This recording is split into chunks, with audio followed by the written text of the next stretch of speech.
세상을 살면서 많은 고통과 난제들을 겪으며 살고 있습니다.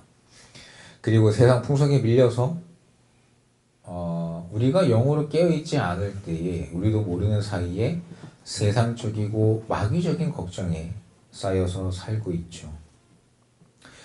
우리가 가만히 보면 나름 체계적으로 계획을 세우고 살아간다고는 하지만 가끔 보면 이제 이 바람 부는 대로 흘러가는 물 흘러가는 대로 그냥 그렇게 흘러가듯이 살아가기도 합니다. 우리가 참 사람들이 보면요, 내가 배움이 있다고 참 지혜롭다고 스스로 여기는 사람들이 많아요. 내가 너보단 낫지, 내가 쟤보단 낫지, 내가 너보단 많이 배웠지, 쟤보단 내가 똑똑하지. 그런데 오죽하면 그런 교만한 사람들을 향해서 세상에도 속담이 있잖아요. 뛰는 사람 위에 나는 사람이 있다고. 얼마나 교만한 사람들이 많으면 벼는 익을수록 고개를 숙인다고 했을까요? 우리가 항상 얘기하지만 사람이라는 게 참 신기해요. 조금만 아는 거 있으면 목이 굳어지고 별것도 아닌데요, 완장 하나 차면은 뭔가 대단한 벼슬이라도 한 것 마냥 갑자기 사람의 지위가 막 올라가는 느낌을 받나 봐요. 교만해지고 뻔뻔해집니다. 근데 세상에 이런 많은 인생들과는 다르게 훌륭하고 위대한 시와 이런 노래들과 소망을 고백하는 인생들이 있죠. 오늘 말씀에 나오는 다윗의 인생도 그렇습니다. 아름답고 깨끗하고 예쁜 정서를 가져서 진정 온 몸과 마음을 다해 주님을 찬양하며 앙망했던 인생이었죠. 오늘 62편 말씀에 보면 이 시편 기자 다윗의 영혼이 칠흑 같은 밤을 헤쳐나와서 광명의 아침을 맞이하고 있음을 보여주고 있습니다. 다윗도 참 온갖 고난을 많이 겪었죠. 죽음의 문턱에서도 하나님의 은혜로 많은 구원을 받았고요. 온갖 그 절망과 번민과 죽음의 고통 속에서 이 모든 것을 다윗은 추월하고 그 마음을 오직 하나님께만 정해서 오직 하나님만을 찬양하는, 또 경배하는 믿음의 신앙을 보여주고 있습니다. 62편이죠. 62편이죠. 62편 1절 말씀에 나의 영혼이 잠잠히 하느님만 바라며 나의 구원이 그에게서 나는도다. 우리는 어떻습니까? 정말로 위기의 상황에서도 나는 잠잠히 하나님을 바라봤습니까? 그리고 나의 구원이 주님에게서부터 나온다, 나를 살리시는 이가 오직 주님이시다라는 그 마음이 내 깊은 속에서 우러나고 있나요? 사람들은 신앙에 의지를 합니다. 근데 왜 의지하나요? 그냥 보면은 정말로 하나님 아버지가 살아계셔서 우리에게 이 모든 환경을 허락해 주신 거예요. 근데 인간은요, 생각을 하고 자유가 있다 보니까 갈수록 문명은 발달하죠. 과학이 발달하죠. 다 자기가 잘난 줄 알아요. 결국에 그 끝은 지옥인데. 그래서 바벨탑을 쌓고 있는 거죠. 하늘 높은 줄 모르고 올라갑니다. 교만도 끝이 없이 올라갑니다. 오늘 이 1절 말씀은 이 돌파구를 만난 다윗의 고백입니다. 근데 다윗은 온전히 믿고 있는 거죠. 나의 구원이 어디에서 오느냐? 하나님께서 나옴을 믿고 있는 거죠. 근데 우리는 어떻습니까? 그냥 운이 좋았대요. 그죠? 내가 일이 좀 잘 되면 운이 좋았어. 내가 잘해서 한 거야. 내가 뭘 해서 한 거야. 다 하는데 과연 나는 이 다윗의 진짜 한 10분의 1만한 믿음이라도 있나요? 어렵고 힘든 상황에서 내 목숨이 총각에 달려있음에도 영원히 참 하나님만을 바라보는 그 믿음, 나의 구원이 주님께서 나온다라고 온 몸과 마음을 다해 주를 의지하고 신뢰하는 그 믿음, 우리는 다윗과 같이 온전히 하나님을 순종하는 마음으로 잠잠히 바라는 이런 힘있는 고백을 하는 믿음의 자녀들이 되어야 될 줄 믿습니다. 우리는 이 벅차는 고난과 고통 앞에서 참 인생 실감하며 살죠. 제가 얼마 전에 아들님이 교복을 맞추고 왔는데 느낌이 뭔가 너무 다른 거예요. 얘가 벌써? 그리고 가만히 보니까 내가 벌써? 난 아직도 20대, 30대 같은데 아직도 막 체력도 그렇고 막 창창한 것 같은데 이제는 오금이 저리다는 말이 뭔지 알아요. 여기가 걸을 때마다 저려가지고 힘들어요. 이제 무릎도 시큰거리고 허리야 뭐 원체 안 좋으니까 내가 벌써? 내 아들이 벌써? 보니까 키도 벌써 이만큼 자랐어요. 진짜 이 인생이라는 게 너무나 손살같이 지나갑니다. 세월이라는 게 2026년이죠 지금이. 근데 벌써 지금 오늘이 2월 1일이에요 1월달 벌써 갔습니다. 한 달이 지나간 거예요. 눈 깜빡하는데 뭐 그냥 얼마 전만 해도 그냥 26년이 밝았구나. 근데 한 달이 벌써 지났어요. 시간 너무 빨리 가죠. 이게 인생을 실감하며 삽니다. 어릴 때는 모르죠. 진짜로 20대만 하더라도 몰랐던 것 같아요. 근데 어떻습니까? 20대 되면은 난 성인이라고 막 내가 온갖 것을 다 조정할 수 있을 것 같고 뭔가 힘이 생긴 것 같고. 근데 30대에 돌아보면 참 20대 허망하게 살았다. 참 내가 20대도 참 생각이 짧구나. 왜 어른들이 그렇게 말씀하시니 그때 가서 깨닫습니다. 꼰대하죠. 그죠? 요즘에 뭐 MZ세대죠. MZ세대라 그러잖아요. 꼰대라고 하고 뭐 잔소리가 어쩌고저쩌고. 근데 지들이 40이 되고 50이면 지들도 똑같이 하고 있거든요. 하나님 순리예요. 인생은 순리대로 가게 돼 있어요. 우리가 이런 인생을 살면서 많은 문제들이 있고 또 내가 어떻게든지 그 문제를 해결하고자 열심을 다합니다. 근데 세상 모든 일이 내 마음대로 내 뜻대로 되지 않죠. 내 역량을 넘어서는 일들이 태반입니다. 그러다 보니까 세상과 타협하는 방법도 찾고 순응하는 방법도 찾고 그렇게 인생을 배워가며 살아가죠. 우리가 역경에 처했을 때 내 역량을 넘어서는 일이 생기면 우리는 누군가의 도움이 절실히 필요한 상황에서 필요하게 됩니다. 그리고 또 그 도움을 바라기도 해요.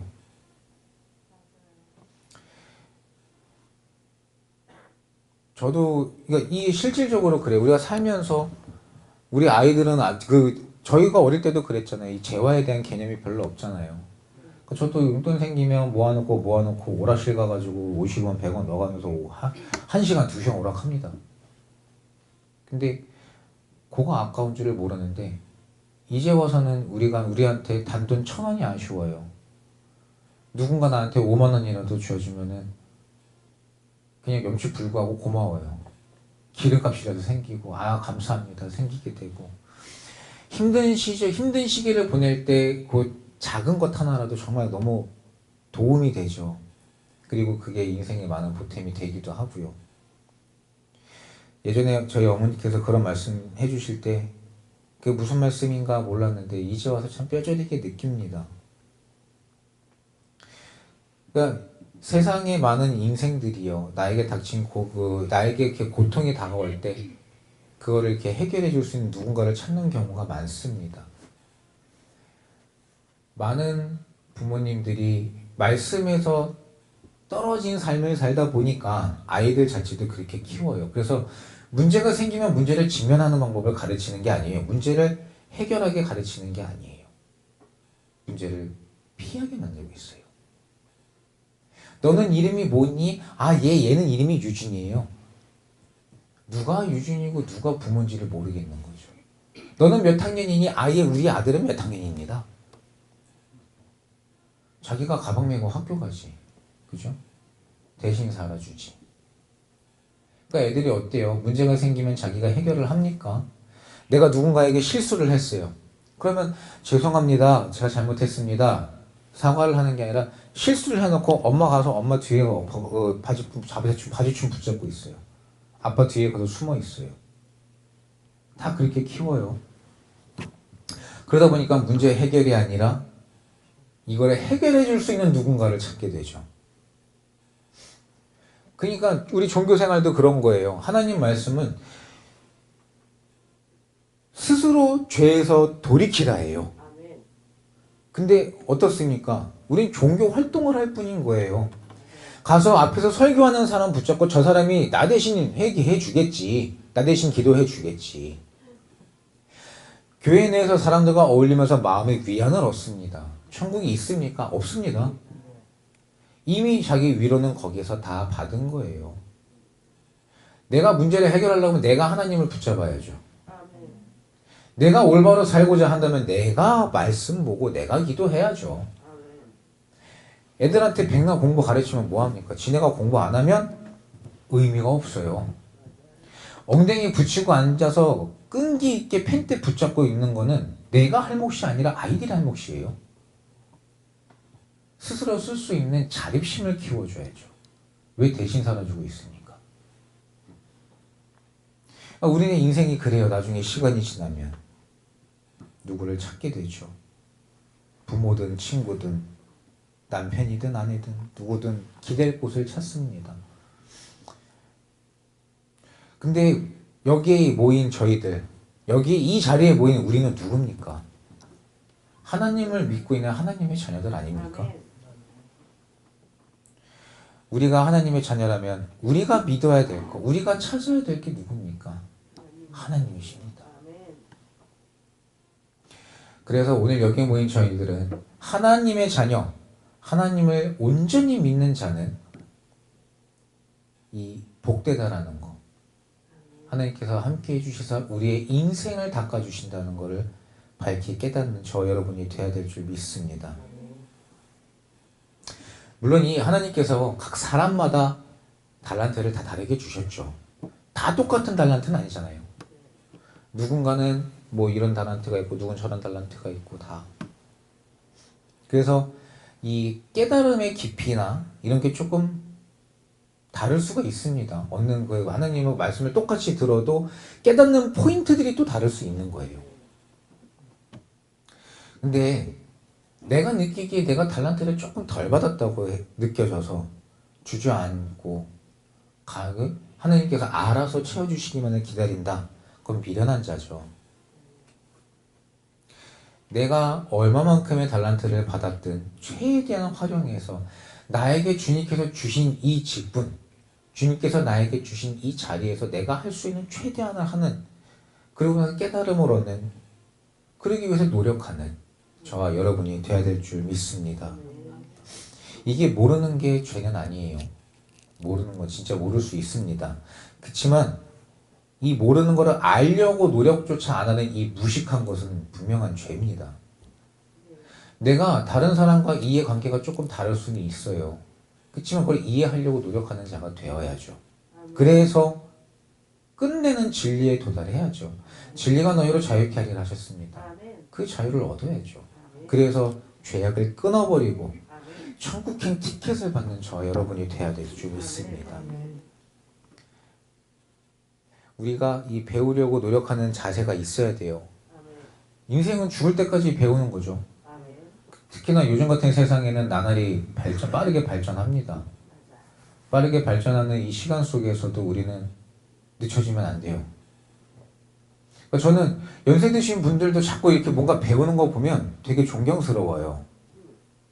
컴퓨터든 핸드폰이든 뭐 어떤 기술이든 어떤 분야에서도 끊임없이 노력하고 배우시는 거 보면은 아 나도 저렇게 해야 되겠다 막 뭔가 도전 의식도 생기고 참 좋습니다. 우리는 하나님 말씀을 끊임없이 배우는 자가 되어야 됩니다. 정말로 단단한 믿음이 되어야죠. 오늘 말씀에 나오는 다윗처럼 어떤 환경 속에서도 하나님을 의지하는, 구원을 주시는 이는 하나님이시면 진짜 막 그 10년 깊숙이 믿으면서 나오는 그 믿음의 고백을 하는 다윗처럼 우리도 그런 믿음이 되어서 말씀을 계속 배워야죠. 똑같은 말씀 구절이어도 오늘 깨닫는 거, 내일 깨닫는 거 다릅니다. 어제 깨달은 거 다릅니다. 그렇죠? 그래서 우리는 하나님 말씀을 밝히 깨달아서 어떤 환경 속에서도 하나님의 섭리를 올바로 깨닫는 자들이 되어야 될 줄 믿습니다. 하나님 말씀을 올바로 깨달아야죠.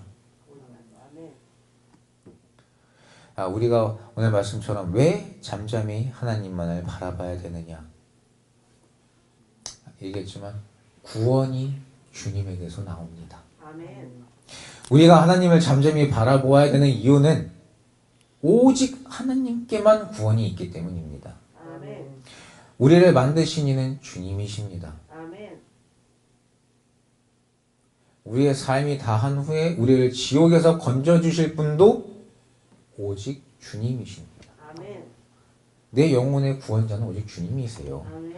우리가 주님의 자녀이기 때문에 우리는 당연히 이 세상 살면서 하나님을 찬양해야 됩니다. 아멘. 하나님을 섬겨야 되고, 아멘. 내가 십계명도 당연히 내가 내 아버지의 계명이니까 내가 당연히 지켜 행해야 되는 거예요. 아멘. 요즘 세상에 보면요, 참 세상이 많이 문란합니다. 혼탁하고 어지럽죠. 소돔과 고모라가 있다면 아마 지금의 세상과 비슷하지 않을까 싶어요.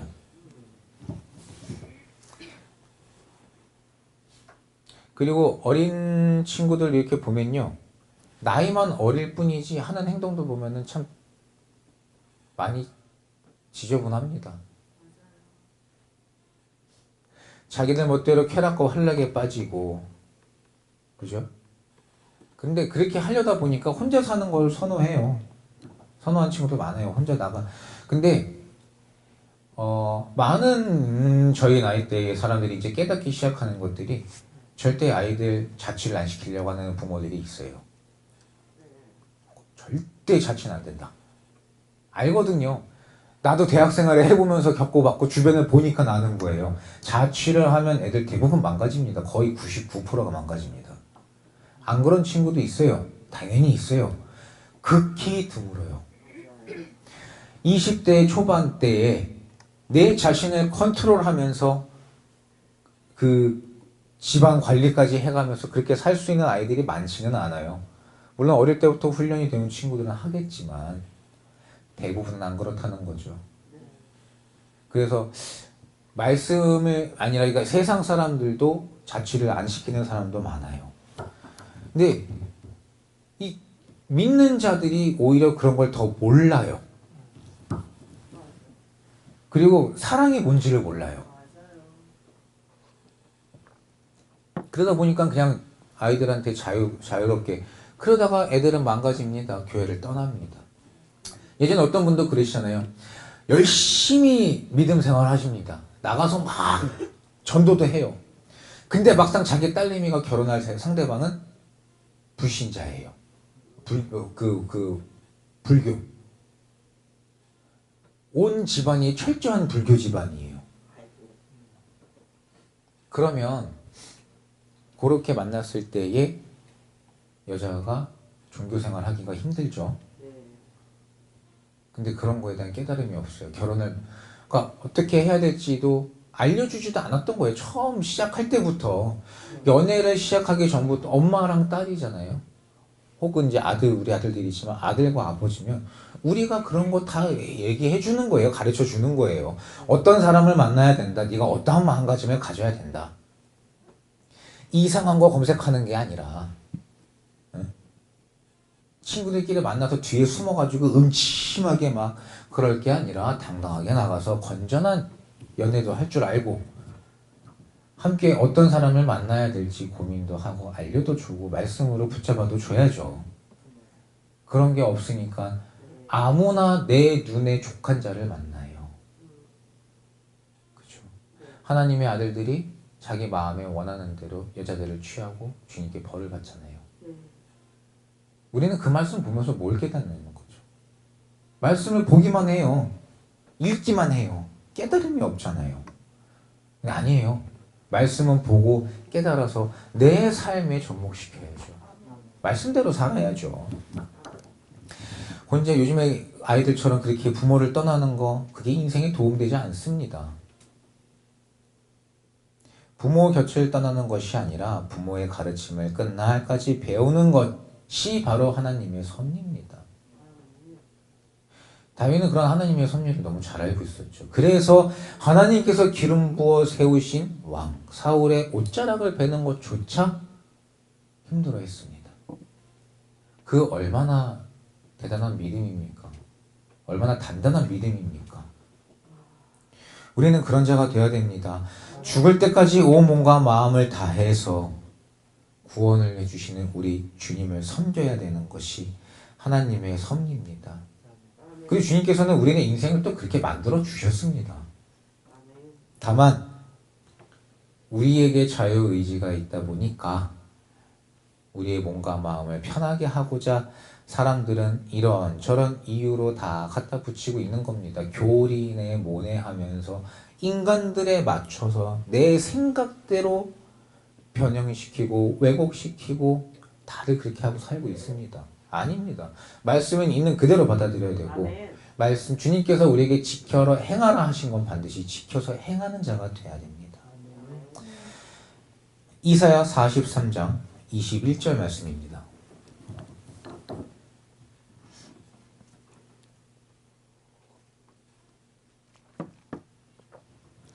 함께 읽겠습니다. 시작. 내가 나를 위하여 지었나니 나의 찬송을 부르게 하려 함이니라.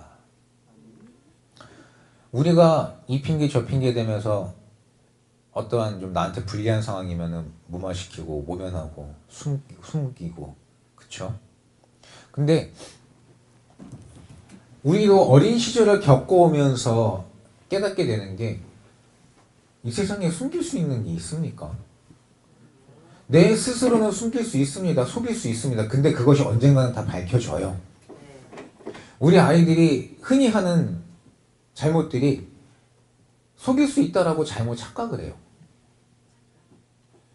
근데 5분도 안 지나서 그 거짓말한 게 다들 통나요. 그럼에도 불구하고 내 잘못을 혼날까봐 숨기는 거예요. 도망가는 거 비겁하게. 근데 어른이라고 달라요? 애들보다 좀 더 교활할 뿐입니다. 좀 더 교활할 뿐이지 어른들도 자기들 잘못한 거 다 감추고 삽니다. 이상하게 나이를 먹을수록 미안하다고 말을 못하는 사람들이 참 많아져요. 근데 미안하다고 말할 수 있는 것은 용기입니다. 진짜로 갖추고 있는 자, 구원을 받을 수 있는 자들은 사과함에 있어도 뭐가 그렇게 무섭나요? 내가 잘못을 고하고 잘못 안 하면 되죠.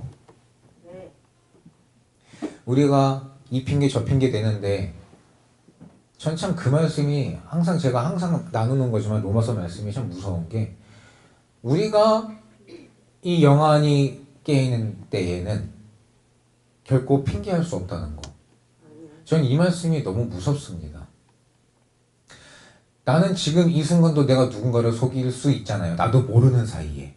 근데 내 숨이 다 하는 날 내 나름 합리화시키고 내 나름 무마시키고 내 나름 내가 회개했겠지 내 용서 받았겠지 했던 부분들이 다 밝히 드러나서 어떤 것 하나 용서를 못 받았다라고 한다 그러면 그 얼마나 무서운 상황입니까?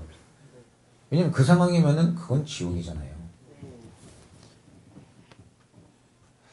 그러니까 우리는 진짜로 밝히 알아야 됩니다.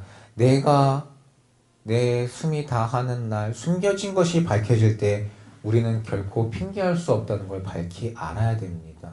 그래서 우리가 이 땅에 살아 있을 때에 이 생명 다할 때까지 마땅히 주님의 말씀을 지켜 행하며 주님을 찬양하며 주님을 경배하는 삶을 사는 저와 여러분이 되어야 될 줄 믿습니다. 이사야 44장 6절 말씀입니다. 이스라엘의 왕인 여호와 이스라엘의 구속자인 만군의 여호와가 말하노라. 나는 처음이요 나는 마지막이라. 나 외에 다른 신이 없느니라. 아멘. 우리의 주 여호와 하나님 아버지, 우리 주 예수 그리스도 외에는 다른 신이 없습니다.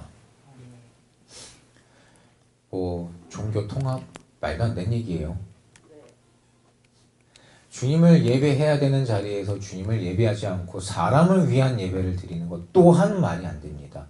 죽은 자를 위해서 예배를 드린다? 너무나도 말이 안 되는 얘기입니다. 주님께서 세워주신 교회, 주님께서 세워주신 저는 거룩한 곳입니다. 만민이 기도하는 주님의 집이에요. 근데 주님께 기도하고 주님을 찬양해야 되는 곳에서 다른 걸 행하면 안 되죠. 우리는 우리의 구속자이신 만군의 여호와 하나님께서 오직 우리의 왕이시며 구속자이심을 믿음으로 온 몸과 마음을 다해서 주님을 사모하며 섬기는 자가 되어야 됩니다. 두렵고 떨림으로 주님을 섬겨야 됩니다. 아니하고 대충대충 하는 마음으로 주님을 섬기면 천국 없습니다. 그래서 주님께서 너희는 뜨겁든지 차갑든지 하라고 하시잖아요. 첫사랑을 회복하라 하시잖아요. 인간이 얼마나 미련한 동물입니까? 시간이 지나면 망각의 동물이라고 자꾸 잊어버리고 무뎌져요. 감사함을 받았습니다. 오, 하나님 감사합니다. 그리고서는 하루 지나면 잊어먹어요. 근데 그런 사람은요, 인간관계에서도 그런 사람은 멀리 해야 돼요. 많은 사람들이 그럽니다. 처음 받을 땐 고맙습니다. 근데 그게 익숙해지면 그냥 당연시가 되고 나중에는 희한하게 그게 내가 당연히 받아야 되는 권리인 줄 알아요. 아니에요. 내가 지금 살아 숨쉬고 있는 것도 하나님의 은혜입니다. 항상 그 은혜를 감사할 줄 아는 저와 여러분이 돼야죠. 내가 그냥 자연스럽게 내 육신이 숨을 쉬고 있으니까 숨을 쉬니까 당연한 것 같지만 아니요. 하나님이 내 생명의 호흡을 앗아가시면 내가 뭘 할 수 있는데요. 나는 내 스스로 내 머리카락 하나도 검게도 희게도 못하는 그냥 주님께서 생명을 주심에 감사하며 받고 살아가는 인간인 겁니다. 근데 우리는 얼마나 교만해요. 내가 조금 배웠다고, 내가 다른 사람보다 조금 더 안다고, 내가 그걸 알 수 있는 환경이 돼서 안 거예요. 하나님이 허락해 주셨으니까 안 거예요. 그러면 겸손한 마음으로 내가 주님께 받은 그 지식, 주님께 받은 그 은혜, 주님께 받은 그 물질 함께 또 나누고 어려운 사람 도와주면서 우리가 이렇게 더불어 주님의 사랑을 실천하며 살아가야지. 나한테 이게 조금 있다고 다고다고 하는 이스라엘 백성들처럼 더 내 곳간을 채우려고만 노력하고 살고 있잖아요. 다 의미 없는 거예요. 오직 우리 주님만이 우리가 살아가는 이유인 거죠. 천국이 있어야죠. 그게 우리가 살아가는 이유인 거죠. 오늘 그 2절 말씀을 보면요. 오직 그만이 나의 반석이시오 나의 구원이시오 나의 요새이시니 내가 크게 흔들리지 아니하리로다. 오직 하나님께만 있고, 그죠? 구원은 오직 하나님께만 있고 오직 주님께서만 반석이시며 요새이시라 말하는 이 다윗과 같은 믿음의 자녀들이 돼야죠. 또 7절에 보면요. 구원과 영광이 하나님께만 있다라고 다윗은 밝히 고백하고 있습니다. 오늘 저희는 이 다윗의 고백처럼 하나님을 잠잠히 바라보아 구원을 얻는 이 생명의 면류관을 얻는 저와 여러분이 되어야 될 줄 믿습니다. 3절에 보면 넘어지는 담과 흔들리는 울타리같이 사람을 죽이려고 너희가 일제히 공격하기를 언제까지 하려느냐. 이 세상 살 때에 우리 어떻습니까? 영적인 공격 엄청나게 많죠. 내가 말씀으로 올바르가 육체적인 공격, 지금 너무 우리는 하나님께 감사한 게, 저는 예전에 한국이 참 민족성도 그렇고 미국에서 이렇게 있다 보니까 처음에 어린 생각에는 한국이 별로, 근데 생각해보니까 나라가 있으면 감사한 거예요. 민족이 있으니까 내가 다른 나라에 가서도 살 수 있고. 근데 지금 얼마나 살기 좋습니까? 우리는 지금 그래도 물론 이제 아직은 분단되어 있어서 저 전쟁이 끝났다라고 볼 수는 없죠. 아직까지도 위험이 있기는 한데, 그래도 다른 나라들 보면 지금 한참 정쟁 중인 나라도 많습니다. 내전 중인 나라도 많고 그 가운데에 죽어나가는 민간인들도 많습니다. 척박하고 힘든 환경을 막 치열하게 부딪히며 사는 사람들이 많은데 우리는 얼마나 하나님께 감사합니까? 이렇듯 우리는 평화롭게 살죠. 그치만 내 육신은 편안한 것 같은데 우리는 많은 영적인 싸움을 하고 살고 있습니다. 그죠? 많은 공격들이 있고요. 우리의 원수 마귀가 우리를 어떻게든지 넘어뜨리려고 하고 있습니다. 어떻게든 지옥으로 끌고 가려고.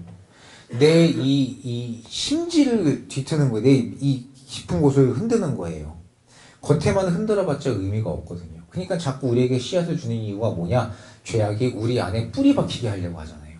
그러면 내가 고치려고 해도 이상하게 안 고쳐지고 다시금 나쁜 행동들을 또 해요. 그게 내 죄악이 내 안에 뿌리를 박고 있는 거예요. 그걸 빼내기가 얼마나 힘들어요. 그러니까 우리는 이 사단이 주는 이 공격을 밝히 깨달아야 됩니다. 사단이 우리 앞에 펼쳐놓은 그물을 밝히 봐야 돼요. 4절에 보면 그의 대적들이 그를 높은 곳에 올려놓아 밀어뜨리기를 꾀하고 거짓을 즐기며 입술로는 아첨하고 속으로는 저주한다고 하고 있습니다. 요즘 세상이죠. 그죠? 내 앞에 와서 사람들이 웃으며 얘기합니다. 내 앞에 와서 오른속이 막 밝은 거 하고 같이 함께 웃으면서 얘기하고 있는데 입술로는 아첨하고 속으로는 저주하고 있고. 배 아프다고 내 이거 잘 되면은 진심으로 축하해 주는 게 아니라 질투하잖아요. 배 아프다 그러고. 말씀해 보면 다윗은 언제 이런 어떠한 위기 속에서도 진실하시고 전능하신 구원자 하나님을 바라보는 게 큰 기쁨이라는 깨달음을 얻었습니다. 우리도 그래야 될 줄 믿습니다. 우리도 나를 모태에서 조성하고 지으신 하나님께만 참 만족이 있고 오직 주님께만 구원이 있으며 주님께서 세상의 모든 것의 주권자이시라는 것을 굳게 믿고 고백하는 그런 저와 여러분이 되어야 될 줄 믿습니다. 오늘 5절 말씀에 나의 영혼아 잠잠히 하나님만 바라라. 물은 나의 소망이 그로부터 나오는도다. 아멘. 구원만이 아니라요. 또 오직 하나님만이 우리의 소망이십니다. 인생들이 하나님을 소망하지 못할 때 온갖 경거망동한 인간의 얄팍한 수단과 방법에 속아 넘어가죠. 노출되죠. 그래서 딱한 상황들이 많이 생깁니다. 돌이킬 수 없는 이 깊은 후회가 남는 일들도 많이 생겨나고요. 인생의 영광과 부귀와 장수는 오직 하나님께만 있습니다. 하나님께서 주시지 않는 부와 장수는 거짓된 거죠. 의미가 없습니다. 성령의 모든 기적은 하나님을 소망하게 하는 것임을 믿습니다. 우리가 오직 하나님만을 소망할 때에 그 소망의 결과로 나타나는 것이 하나님의 자비하심과 긍휼임을 믿습니다. 예레미야 10장 23절 말씀입니다. 함께 읽겠습니다. 여호와여 내가 알거니와 인생의 길이 자기에게 있지 아니하니 걸음을 지도함이 걷는 자에게 있지 아니하니이다. 아멘. 내가 지금 내 인생을 산다고 막 내 뜻대로 하는 것 같지만은 우리는 한 치 앞도 알지 못합니다. 그죠? 머리카락 하나 검게나 희게하지 못하는 하찮은 인생인 거예요. 내가 막 욕심을 내면서 뭔가를 막 레거시를 이룬다고 하죠. 뭔가를 막 이루고자 했는데 결국에는 하나도 못 가져가요. 호랑이는 죽어서 가죽을 남기고 사람은 죽어서 이름을 남긴다고. 이름을 남기고서 노력한 사람 많습니다. 물론 그 이름이 기억되기도 합니다. 근데 의미가 있나요? 이름은 기억되는데 그 영혼이 지옥 가 있으면 어떻게 해요? 우리의 걸음을 지도함이 걷는 자에게 있지 않다는 말씀. 그죠? 걷는 건 우리입니다. 그렇지만 우리의 걸음을 인도해 주시는 이름은 하나님이심을 밝히 하는 저와 여러분이 되어야 됩니다. 우리에게 자유의지가 있다고 우리 마음대로 막 걷습니다. 근데 하나님께서 인도해 주시지 않으면 그 끝은 지옥인 거예요. 내가 걷고 있지만 하나님을 의지하면서 주님이 인도해 주시는 길을 따라 갈 때에 그 끝이 천국입니다. 인생의 모든 이들과 인생의 모든 시간은 오직 하나님께만 있고 온갖 안위가 하나님 손에 있음을 깊이 깨닫는 그런 축복이 저와 여러분에게 있기를 예수 그리스도의 이름으로 축원합니다. 시편 25편 3절에 보면요. 주를 바라는 자는 수치를 당치 아니하려니와 무고히 속이는 자는 수치를 당하리이다.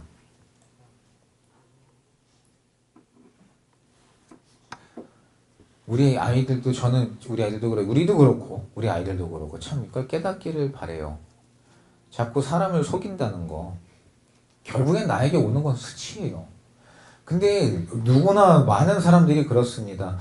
내가 실수하면 미안합니다 하면 돼요. 근데 실수하면 이 실수한 것 때문에 거짓말을 합니다. 이걸 숨기려고. 그러다 보면 더 큰 수치를 당해요. 더 큰 모욕을 당해요. 그걸 깨달아야 돼요. 그래서 깨끗하고 선한 양심으로 시작부터 정직해야죠.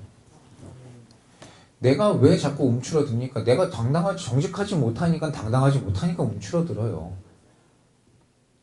근데 내가 애시당초 정직한 자가 되면요. 내가 수그러들 이유가 뭐 있습니까? 부끄러울 일이 뭐가 있어요? 사람이기 때문에 잘못하고 삽니다. 실수하고 삽니다. 인정하고 안 하면 돼요.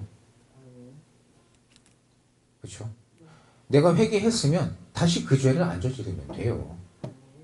근데 내 육신의 이런 편안함을 이기지 못하고 내 안에 박혀있는 이 나쁘고 사악한 뿌리를 빼오지 못하고 그럼으로써 또다시 똑같은 죄를 지니까 자꾸 움츠러듭니다.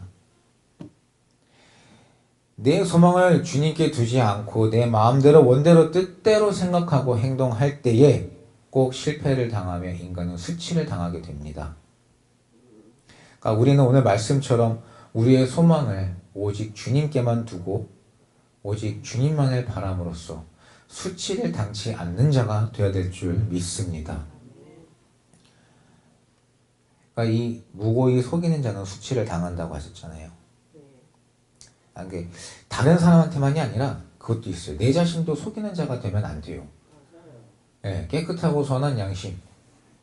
진짜로 그게 겉으로 보여지는 남들에게만 보여지는 그런 양심이 아니라 내 안에서 내 자신을 볼 때도 이 정말로 말씀으로 깨끗하고 선한 양심으로 내 자신도 돌아봐야 됩니다. 내가 어떤 모습이지?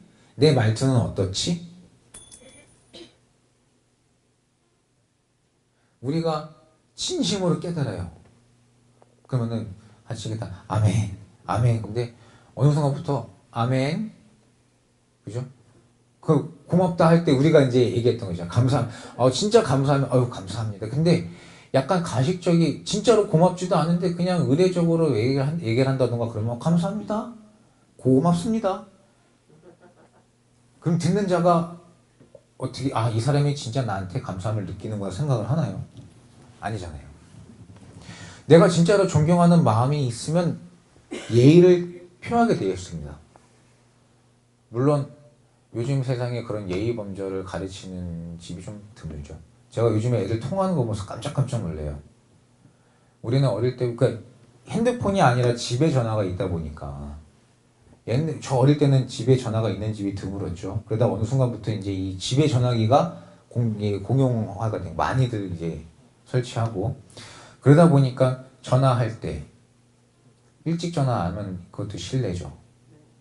너무 늦게 전화해도 실례고 그리고 전화할 때 안녕하세요. 저 누구누구 친구 누군데 누구누구네 집 맞습니까?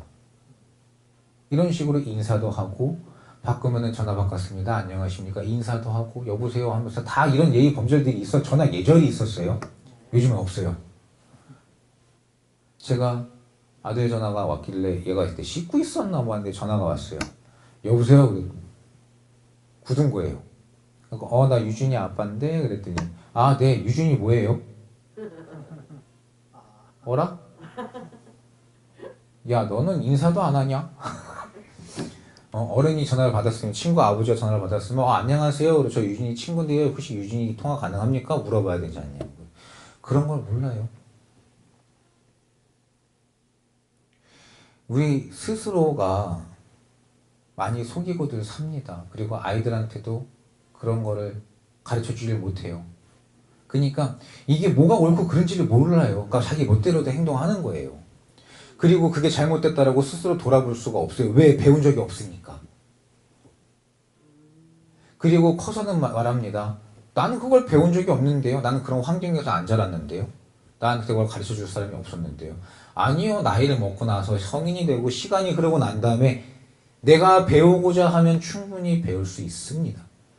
내가 변하고자 하면 충분히 변할 수 있어요. 안 하는 건 나예요. 안 배운 것도 나고요. 그러면서 내 자신을 무수하게 속입니다. 나는 이래서 이럴 수밖에 없었어. 저래서 저럴 수밖에 없었어. 아니요. 이제는 내 자신을 돌아볼 줄 알고 내 자신을 깊이 볼 줄 아는 자가 돼야 됩니다. 그래서 내가 내 자신을 속이면 나는 결탄코 수치를 당하는 자가 된다. 이걸 밝히 깨달아야 됩니다. 그래서 주님의 말씀을 굳건히 지킴으로써 수치를 면하는 자가 돼야죠.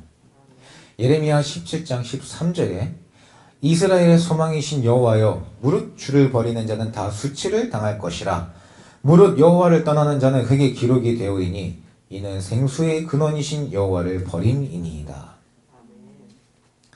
내가 주님을 떠나면 내 앞에 있는 건 수치입니다. 내 앞에 수치라는 것은 결국에 지옥이라는 얘기예요.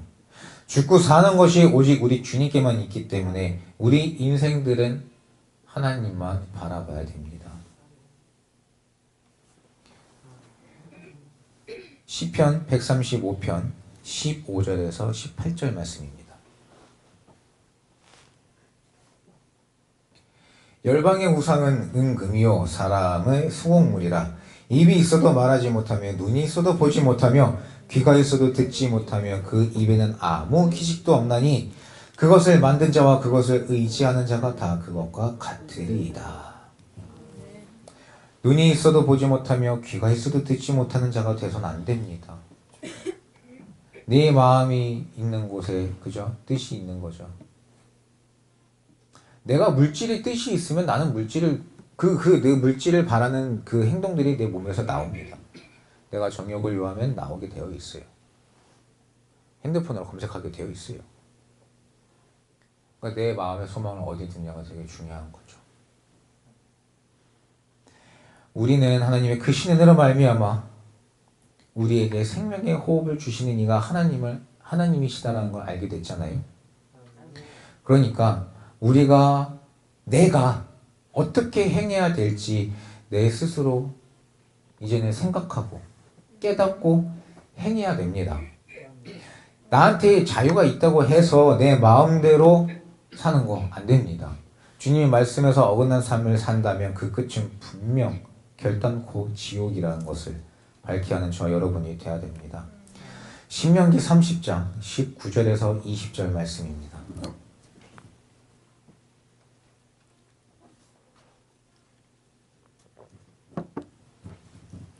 내가 오늘날 천지를 불러서 너희에게 증거를 삼노라. 내가 생명과 사망과 복과 저주를 네 앞에 두었은즉 너와 내 자손이 살기 위하여 생명을 택하고 내 하나님 여호와를 사랑하고 그 말씀을 순종하며 또 그에게 부정하라. 그는 네 생명이시오 내 장수시니 여호와께서 내 열조 아브라함과 이삭과 야곱에게 주리라고 맹세하신 땅에 내가 거하리라. 아멘. 주님은 오늘 우리에게 생명과 사망과 복과 저주를 우리 앞에 두셨습니다. 무엇을 잡을 것이냐 무엇을 선택할 것이냐는 내 선택이에요. 그러니까 자유의지가 있다고 내 의지대로 할 수 있다고 아무거나 잘못 선택하면 사망과 저주를 받는 거죠. 그렇지만 나에게 자유의지가 있으므로 내 자신을 다스리고 몸과 마음을 정갈하게 하고 주님의 규례와 율례를 지키면 내 앞에는 생명과 복이 있습니다. 주님께서 이렇게 말씀으로 밝히 알려주시는데 그죠? 우리 이제 어떻게 행동해야 될지 내 마음에 다짐을 해야 됩니다. 마지막으로 이 9절 말씀에 보면요. 아 슬프도다 사람은 입김이며 인생도 속임수이니 저울에 달면 그들은 입김보다 가벼우리라. 우리 인생이 얼마나 가벼운지 알려주는 말씀입니다. 실제로도 그렇죠. 많은 인생들이 거짓으로 서로를 대하고 입으로는 축복하고 속으로는 저주한다라고 4절에도 말씀하고 있죠. 자신에게 이익이 없다고 생각되면 가차없이 돌아서는 게 인생입니다. 앞에서는 희덕거리고 웃고. 그러니까 저는 어릴 때 그 말씀을 잘 이해를 못했어요. 친구라는 게 있다가도 없고 있다가도 있고 없다가도 있고, 내가 돈이 있으면 생기는 게 친구고 없으면 멀어지는 게 친구고. 10대 20대 때는 정말 막 의리의리했죠. 근데 결혼하고 내 삶이 생기고 내 가정이 생기면서 하나둘 다 떨어져 나갑니다. 다 그러고 살잖아요. 그리고 내 주변에 남은 거는 서로가 좀 가치관이 맞고 환경이 맞으면 친구가 되는 거예요. 근데 내가 진짜 힘들어가지고 지질이 궁상 떨고 있으면 내 옆에 남아있을 친구 아무도 없습니다. 떠나가죠. 사람이 견디는 데도 한계가 있으니까요. 물론 그렇지 않은 진정한 친구가 내 옆에 있다. 그 인생 하나님께 감사한 인생이고 축복받은 인생이죠. 그런 친구들이 있다는 거는. 그렇지만 참 많은 사람들이 그렇지 못하죠.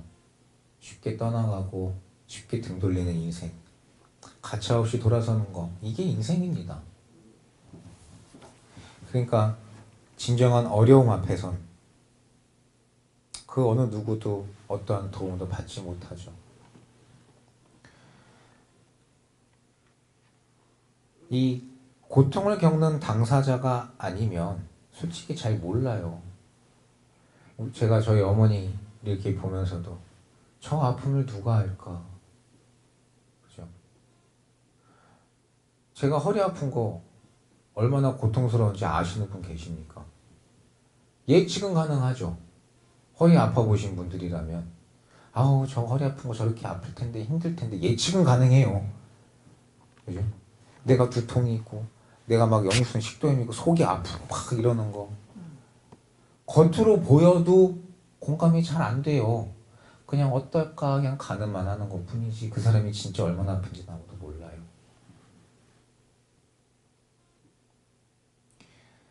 그래서 나도 모르게 다른 사람들 아프면 가볍게 대하는 경우들 많습니다. 그러니까 좀 소분해지기도 하고. 인생사 그렇잖아요. 그런 쌓이는 이런 가벼움에서 문제가 되고 다투게 되고 등 돌리게 되고. 인생이 얼마나 가볍습니까 진짜 이렇게 보면. 오늘 다윗을 보면요, 다윗도 많은 사람들에게 참 많은 괴로움 받았습니다. 저주도 받고 비웃음과 조롱도 받고 배신도 당하고 죽을 고비도 넘기고. 근데 여기에서 나뉘는 거예요. 많은 사람들은 자기가 어려움에 처하고 위기에 처했으면 비난할 상대를 찾거나 내가 이렇게 된 원인을 찾아서 그저 비방하고 원망하고 저주하고 그러는데 다윗은 깨달음을 얻었습니다. 그래서 시편 39편 5절에 보면 주께서 나의 날을 손 넓이만큼 되게 하심에 나의 일생이 주의 앞에는 없는 것 같사오니 사람마다 그 든든히 선때도 진실로 허사뿐이니이다. 다윗은 사람은 아무것도 아니라는 깨달음을 얻고 이렇게 고백하고 있습니다. 인생에 대해서 이사야도 얘기하고 있습니다. 너희는 인생을 의지하지 말라. 그의 호흡은 코에 있나니 수에 칠 가치가 어디 있느냐. 그리고 마태복음 16장 25절에 보면 누구든지 제 목숨을 구원코자 하면 잃을 것이요 누구든지 나를 위하여 제 목숨을 잃으면 찾으리라. 사람이 만일 원천하를 얻고도 제 목숨을 잃으면 무엇이 유익하리요 사람이 무엇을 주고 제 목숨을 바꾸겠느냐. 그러니까 우리가 인생을 굉장히 소중하다 생각하지만 인생은 의지할 대상이 아닙니다. 우리가 의지할 것은 오직 우리 하나님만입니다. 하나님만이 우리의 도움이시며 우리의 생명이십니다. 우리 진짜 아까도 얘기했지만 코 막으면 끝이에요. 생명 없습니다. 그리고 내가 생명이 다할 때, 이 세상에서 눈 감을 때 내가 욕심내고 이악 물고 모으고 막 했던 그 모든 것들 다 두고 갑니다. 미신들이 있으니까 노잣돈이라고. 노잣돈 가져가냐고요. 못 가져가죠. 우리가 무엇에 우리의 몸과 마음을 다해야 할지 이제는 결정하고 실행해야 될 때입니다. 예레미야 17장 5절에 나 여호와가 이같이 말하노라. 무릇 사람을 믿으며 혈육으로 그 권력으로 삼고 마음이 여호와에게서 떠난 그 사람은 저주를 받을 것이라. 베드로전서 1장 24절 25절에 보면 그러므로 모든 육체는 풀과 같고 그 모든 영광이 풀의 꽃과 같으니 풀은 마르고 꽃은 떨어지되 오직 주의 말씀은 세세토록 있도다 하였으니 너희에게 전한 복음이 곧 이 말씀이니라. 우리가 무엇을 의지해야 될지, 우리의 생각을 어떻게 바꿔야 될지 이 시간 결정해야 됩니다. 해 아래 모든 사람은 죄인이며 인생은 허무한 겁니다. 우리 인간들끼리 이 세상에서는 누군가는 엄청난 부자고 누군가는 엄청난 천재고 뭐 이런 게 다 있어요. 근데 이거의 모든 것들이 하나님 앞에 가면 아무 의미 없습니다. 아니 물론 주님께서 주신 이 땅에 살 때 내가 할 수 있는 최선은 다해야 돼. 그게 또 말씀을 지키는 길입니다. 그게 도리예요. 그냥 하나님만 의지하고 막 무조건 다 인간 세상 다 버려버리고 종교 활동만 하세요. 예수만 믿으세요는 아닙니다. 6일 동안 우리가 할 일을 다 하는 거죠. 할 수 있는 내 삶에서 내가 할 수 있는 최선을 다해야 되는 겁니다. 그리고 안식일을 기억해서 거룩히 지켜야 되는 그게 맞는 거예요. 그러면 우리가 이렇게 살아갈 때에 내 삶 속에서 주님이 함께해 주시고 역사해 주시기 때문에 길이 열리는 거거든요. 근데 너무 극단적인 경우들이 많아요. 생활 다 버리고 오로지 그냥 주여 하는데 그거야말로 내가 감나무 밑에서 감 떨어지기를 입 벌리고 기다리고 있는 미련한 행위일 수도 있습니다. 말씀과 기도가 병행이 돼야 됩니다. 예배가 회복이 돼야 됩니다. 그리고 내 삶 속에서 이 말씀을 실천하며 사는 것, 내 생활 가운데에서 나에게 어떤 시험과 고난과 환난이 있다 하더라도 말씀으로 이겨내야죠. 와가지고 들을 때는 그렇습니다. 하나님 은혜 받았어요. 하는데 막상 딱 돌아켜갖고 내 삶에 가면 아무것도 없어요. 나한테 시험이 옵니다. 내 머리를 이겨내려고 하고 내 의지를 이겨내려고 해요. 물론 내 머리가 내 의지가 말씀으로 꽉 차 있으면 말씀대로 행한다면 그게 좋은 거죠. 그렇지만 안타깝게도 우리는 우리네 뜻대로 하고 살잖아요. 말씀이 없잖아요. 우리 필그림 교회 모든 권석들은 하나님만이 이 세상을 심판하실 분이라는 것을 바로 알고 그 전능하신 심판자 하나님만을 바라보는 자들이 되어서 우리의 삶 속에서 말씀을 지켜 준행하는 자들이 되어야 될 줄 믿습니다. 우리 주님께서는요, 우리의 원통함을 신원하시고 각 사람에게 행한 대로 정확하게 갚으시는 공의의 하나님이십니다. 그러니까 내가 당하는 온갖 고난이 따지고 보면 다른 누구의 잘못도 아니고 나의 잘못에 대한 심판이라는 것을 바로 알아야 됩니다. 그리고 나는 어렵게 이렇게 살았어요. 뭐가 이렇게 살았어요. 근데 돌이켜보면 그것이 오히려 나에게 전화위복이 될 수 있어요. 내가 이렇게 살았는데 그 삶을 통해서 또 깨달음이 있어야 되잖아요. 그 깨달음을 얻는 자. 주님께서 나에게 뜻하시고 원하시는 그 길이 무엇인지를 주님께 아뢰며 기도하며 그 길을 찾는 자. 저 여러분은 그런 자가 되어야 될 줄 믿습니다. 예레미야 17장 10절에서 11절 말씀에 여호와는 심장을 살피며 폐부를 시험하고 각각 그 행위와 그 행실대로 보응하나니 불의로 치부하는 자는 자고새가 낳지 아니한 알을 품은 것 같아서 그 중년에 그것이 떠나겠고 필경은 어리석은 자가 되리라. 이거 우리가 항상 하는 얘기죠. 주님께서는 우리의 심장을 살피시며 폐부를 시험하시고 각각 그 행위와 행실대로 보응하신다 하셨으니 우리 자신도 우리 스스로를 그렇게 봐야 됩니다. 남의 잘못 보라는 게 아니에요. 다른 사람 눈에 있는 티끌 보지 말고 내 눈에 있는 들보를 보는 자가 돼야죠. 그래서 주님께서 우리를 바라봐 주시듯이 우리도 우리 스스로 선하고 깨끗한 양심으로 믿음의 양심으로 우리 스스로를 돌아봐야 됩니다.